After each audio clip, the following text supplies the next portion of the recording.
The totalitarian dystopia is already here. Notes from the edge of the narrative matrix.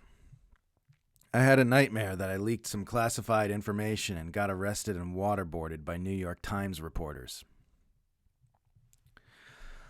The goal is to keep us fighting with as much hostility as possible over issues which inconvenience our rulers as little as possible.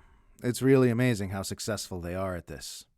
The other day I saw a video of a guy angrily running over a case of Budweiser with a monster truck for reasons that made no sense to me.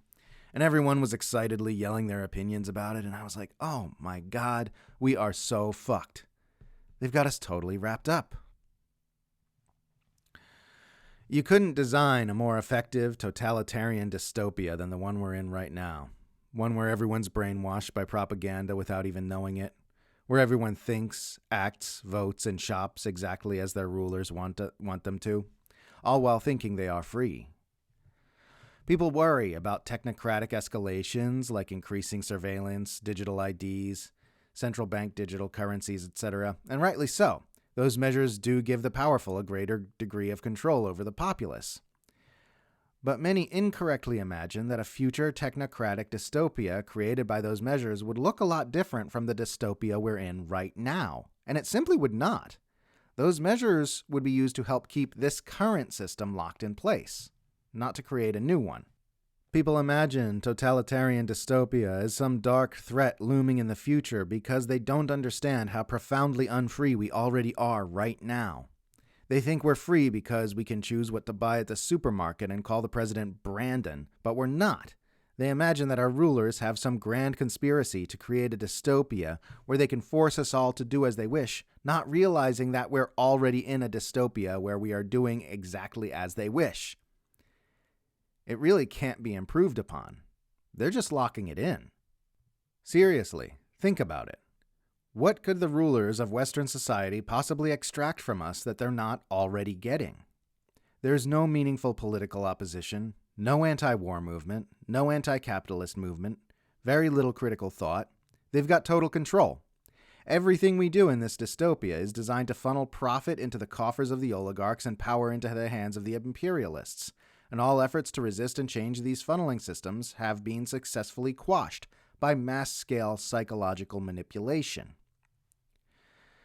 This totalitarian dystopia looks like freedom because they let us more or less do what we want while controlling what it is that we want to do using mass-scale manipulation.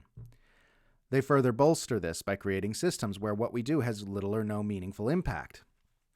Even if we had actual software in our brains that gave our rulers total and complete control over our minds, they'd have the masses think and behave in more or less the same way they do right now. The primary weapon of our totalitarian rulers is not surveillance, police robots, digital IDs, or CBDCs. Their primary weapon is propaganda. The system of mass-scale psychological conditioning they've created is unlike anything that has ever existed in history.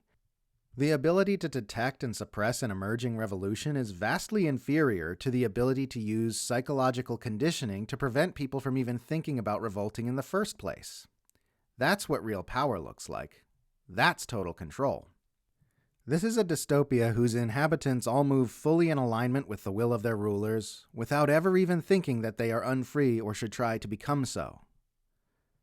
Try to design a more effective totalitarian dystopia than this. You can't. It's perfect. Propaganda is the real mechanism of control, and that's what we're going to have to fight if we're ever going to become free. The only way out of this giant matrix of psychological control is to show people how unfree we are, how they're being deceived, how much better things could be. Awaken people to the lies, to the real nature of the political, educational, and media institutions designed to keep us enslaved, weaken public trust in the propaganda machine, and then we might have the beginnings of the possibility of real change. Until then, we're locked in. Who you think of as an anti-authoritarian hero says a lot about you as a person. If I ask you to picture someone fighting the power and you think of Tank Man or Navalny or some historical figure instead of the living people fighting the power structure you live under right now, It means you have swallowed the lie that your own government and its allies are good and virtuous in the here and now, and that fighting the power is something that could only happen for noble reasons in other countries or back during other points of history.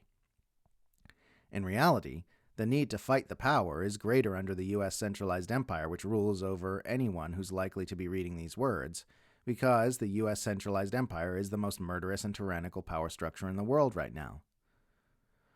So when I ask you to picture an anti-authoritarian figure who comes to mind, if you are lucid, you won't picture someone like Tank Man, Navalny, Gandhi, Mandela, or MLK. You'll picture someone like Julian Assange, someone who's fighting the real power where it stands here and now.